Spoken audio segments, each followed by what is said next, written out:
The 14 Days of Quarantine by Katie Kopchak-Claywell. On the first day of quarantine, we made our very own homemade pizza. We threw the dough way up into the air.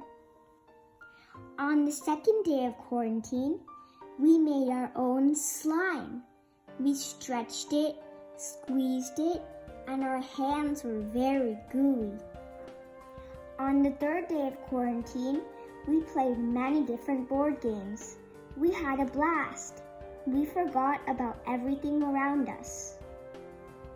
On the fourth day of quarantine, we painted some lovely pictures. We used various colors on paper and canvas to paint how we felt that day. On the fifth day of quarantine, we put some puzzles together. We were so focused on them that we felt like we were in a daydream.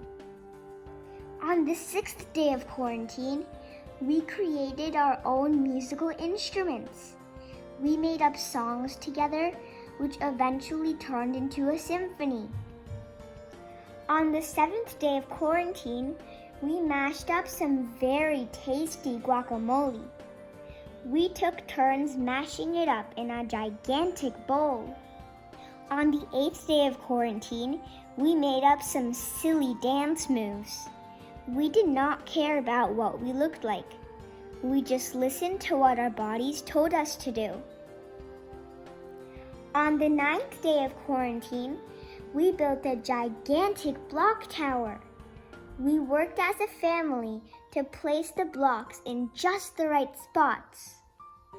On the 10th day of quarantine, we wrote creative stories about ourselves in outer space. Some of us took a long snooze on the planets. On the 11th day of quarantine, we created an extra large fort. We enjoyed reading books in one of our small nooks. On the 12th day of quarantine, we tried out different yoga positions. We learned how to calm down, breathe, and stretch our bodies. On the 13th day of quarantine, we tried out a science experiment. We were amazed by the colorful eruptions. On the 14th day of quarantine, we baked a cake so high it almost touched the ceiling. It was certainly a celebration of the last day of quarantine.